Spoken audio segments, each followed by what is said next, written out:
नमस्कार विद्यार्थी मित्रों, कक्षा 6 विषय हिंदी में एकम नंबर 3 जिसका नाम है समझदार नन्ही। इस कहानी में व्यक्ति को किसी भी परिस्थिति में भलाई करने का अपना स्वभाव नहीं छोड़ना चाहिए।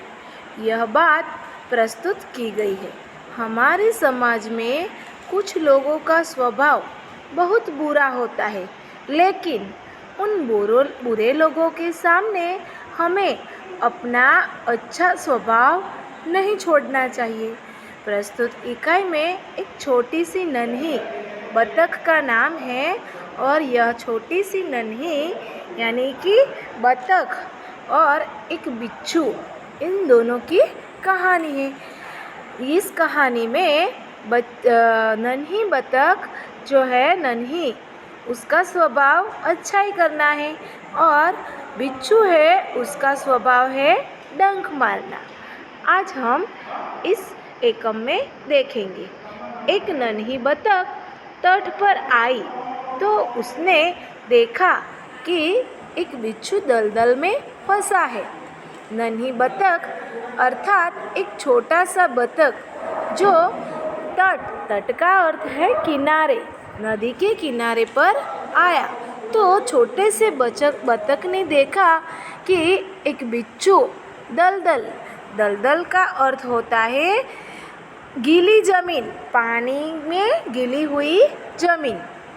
तो बिच्छू उस दलदल में फंसा था। बिच्छू ने नन्ही से प्रार्थना की। बिच्छू ने छोटी सी बतख से विनती की, बहन मुझे बचा लो। नन्ही को उस पर दया आ गई।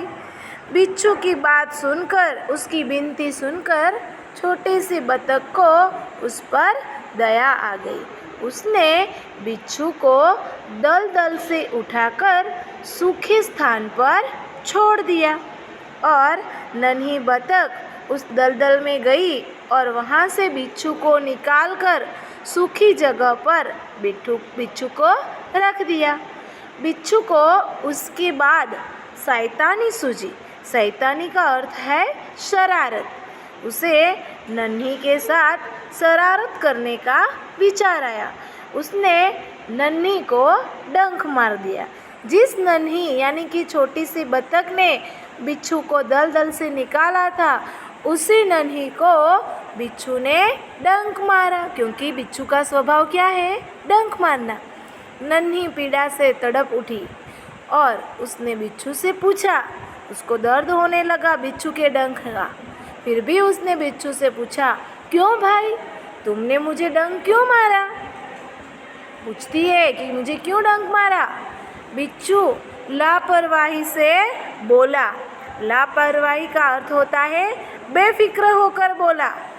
क्या बोलता है? सुनो। तो बिच्छू बेफिक्र होकर बोला, क्या करूं?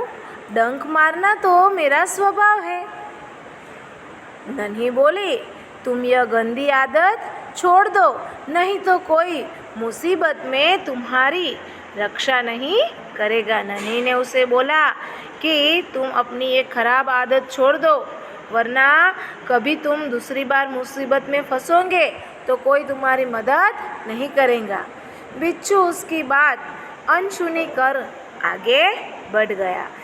नन्ही ने बताया, फिर भी बिच्छू ने उसकी बात सुनी न सुनी ऐसा करके वह आगे चला। नन्ही अपनी माँ के पास नदी में चली गई। बाद में वो छोटी सी बतख उसकी माँ के पास नदी में चली गई। माँ ने पूछा, नन्ही बेटा तुम कहाँ रह गई थी? देर हुई ना, इसलिए माँ को तो चिंता होती है। तो उन्होंने बेटी से पूछा कि तुम कहाँ रह गई थी? नन्ही बोली, माँ एक बिच्छू दलदल में फंस गया था, उसे बचाने में देर हो गई। उसने कहा कि बिच्छू दलदल में फंस गया था और मैं उसको निकालने रह गई, इसलिए मुझे देर हो गई। माँ खुश होकर बोली, बेटा यह तुमने अच्छा काम किया। उसकी बात सुनकर नन्ही की माँ को तो खुशी हुई और बोले कि तुमने बहुत अच्छा काम किया। फिर नन्ही बोली, लेकिन बदले में उसने मुझे डंक मार दिया। छोटी सी बतख कहती है कि मैंने उसे बचाया, फिर भी उसने मुझे डंक मारा। माँ बोली, बिच्छू अपनी गंदी आदत का गुलाम है।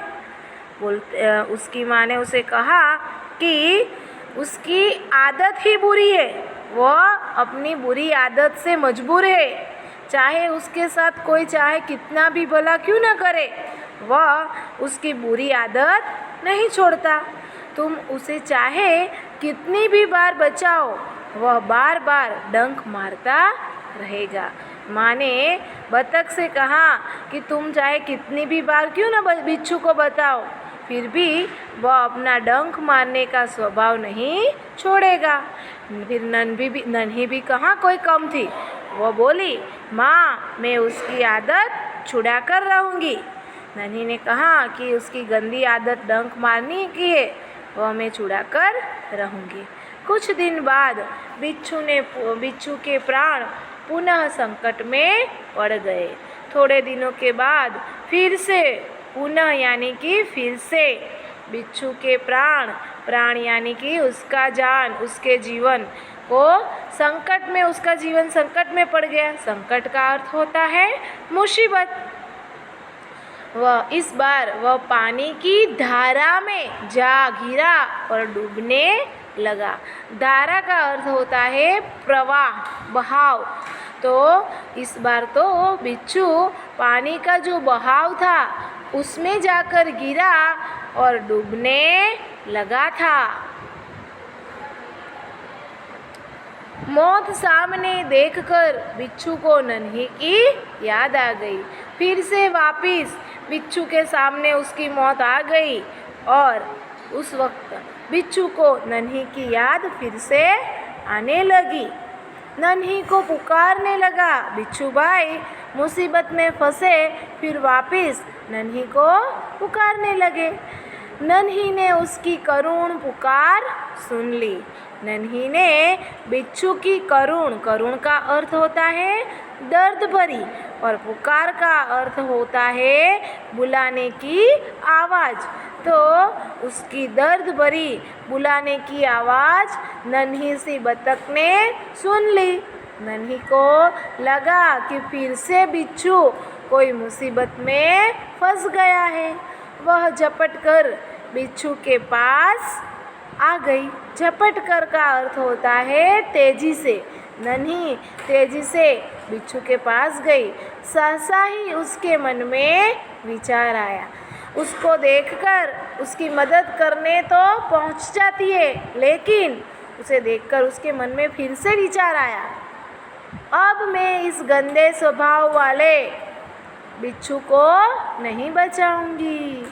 क्या विचार आया कि गंदी प्रकृति वाले, गंदे स्वभाव वाले इस बिच्छू को मैं बचाने वाली नहीं हूँ, क्योंकि उसकी आदत क्या है, कोई चाहे कितनी भी बार उसे बचाए, वह अपनी डंक मारने की आदत बुरी छोड़ता नहीं है। फिर बिच्छू गिड़गिड़ाने लगा। नन्ही ने बोला, मैं आपको नहीं बचाऊंगी, क्योंकि मैं जितनी बार आपको बचाऊंगी फिर अपनी गंदी आदत की तरह फिर आप मुझे डंक मारेंगे। तो बिच्छू नन्ही के सामने गिड़गिड़ाने लगा, यानी को नन्ही को वह विनती करने लगा, बहन मुझ पर दया करो। नन्ही का मन डोल गया। उसकी विनती सुनकर नन्ही का मन बदल गया। उसने सोचा, हो सकता है इसने अपनी गंदी आदत छोड़ दी हो। नन्ही के मन में विचार आया कि कहीं बिच्छू ने अपनी डंक मारने की गंदी आदत छोड़ दी हो। तो ऐसा सोचकर नन्ही ने बिच्छू को दोबारा जीवन दान दिया और जीवन दान यानी कि पानी के बहाव में से बिच्छू को नन्ही ने बाहर निकाला। बिच्छू अपने स्वभाव के अनुसार उसे डंक मारने के लिए आगे बढ़ा और उसका स्वभाव था डंक मारने का। तो उसकी आदत से मजबूर बिच्छू वापिस नन्ही ने दोबारा उसको बचाया, फिर भी उसे डंक मारने के लिए आगे बढ़ता है। नन्ही उसका इरादा समझ गई। नन्ही उसका विचार समझ गई। वह मुस्कुराकर बोली, बिच्छू भाई ठिठक क्यों गए? डंक मारो। वो बोलती है कि बिच्छू भाई ठिठक क्यों गए? ठिठकने का अर्थ है क्यों रुक गए? मारो ना डंक, आपकी तो आदत है ना।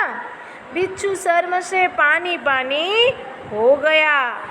शर्म से पानी पानी होना यानी कि बहुत लज्जित होना। बिच्छू बहुत यह बात सुनकर लज्जित हो गया। वह खिसिया कर बोला। खिसिया कर का अर्थ होना है शर्मिंदा होना। शर्मिंदा होकर बिच्छू बोला, एक बात बताओ बहन, तुम मुझे एक बात बताओ। मैंने सदा तुम्हारे साथ विश्वासघात किया। विश्वासघात का अर्थ होता है धोखेबाजी। मैंने हर वक्त तुम्हारे साथ धोखेबाजी की, फिर भी तुमने मेरे साथ भलाई ही क्यों की? ऐसा क्यों? कहता है मैंने हर बार तुम्हारे साथ धोखेबाजी की, फिर भी तुमने मेरे साथ क्यों अच्छाई की? नन्ही बोली, भलाई करना मेरा स्वभाव है। किसी का अच्छा करना यही मेरा स्वभाव है। मैं तुमसे बदला लेने के लिए अपनी अच्छी आदत क्यों छोड़ दूँ? नन्ही बोलती है, तुमसे बदला लेने के लिए मैं अपनी अच्छी आदत क्यों छोड़ दूँ? मेरा काम है बचाना। नन्ही कहती है, मुसीबत में जो लोग फंसे हुए हैं उसे बचाना ही मेरा काम है। मैं मुसीबत में पड़े को बार बार बचाती रहूँगी। जो कोई व्यक्ति मुसीबत में फंसेगा, संकट में आएगा, तो मैं उसे एक बार नहीं हर बार बचाऊँगी। तुम्हारा काम क्या है? डंक मारना। तुम मारते रहो, देखती हूँ कौन जीतता है। नन्ही बतख बिच्छू से कहती है, तुम्हारा काम डंक मारना है ना, तो तुम डंक मारते रहो, मैं देखती हूँ तुम जीतते हो या मैं, यानी कि मैं भलाई करना चालू रखूँगी और तुम डंक मारना। देखते हैं कि इनमें किसकी जीत होती है। बिच्छू पछतावे से भर गया और बोला। बिच्छू अपना बुरा काम करने के बाद उसके मन में पछतावा हुआ, यानी कि दुख हुआ। वह बोला, नन्ही बहन आज तुम जीत गई।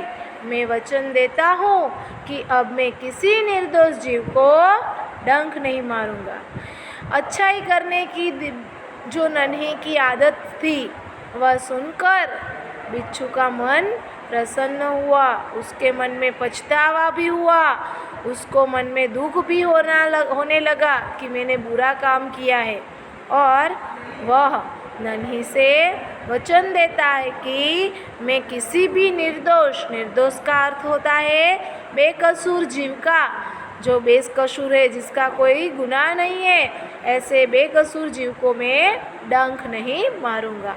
नन्ही खुश होकर नदी में चल दी और यह बात सुनकर नन्ही बहुत प्रसन्न हुई और वापस नदी में चल गई। माँ ने आज फिर पूछा, बेटी कहाँ देर कर दी? उसकी माँ ने फिर से उसे प्रश्न किया कि तुमने कहाँ देर कर दी? नन्ही ने बिच्छू की पूरी घटना उसकी माँ को बताई। माँ प्यार से बोली, प्यारी समझदार नन्ही, भले लोग अपनी बार बार की भलाई से बुरी तरह इसी तरह बुरे लोगों का भी भला बना देते हैं। उसकी बेटी को कहती है माँ कि तुम मेरी प्यारी और समझदार भोली सी नन्ही हो और तुम्हारे जैसे भले लोग ऐसे बार बार भलाई करके जो बुरे लोग होते हैं उसको भी भला बनाने देते हैं। इस इकाई से हमें भी यह सीख मिलती है कि कोई चाहे हमारे साथ कितना ही बुरा क्यों न करे, हमें अपनी अच्छाई का स्वभाव कभी नहीं छोड़ना चाहिए और अच्छाई से हम बुरे व्यक्ति को भी अच्छा बना सकते हैं।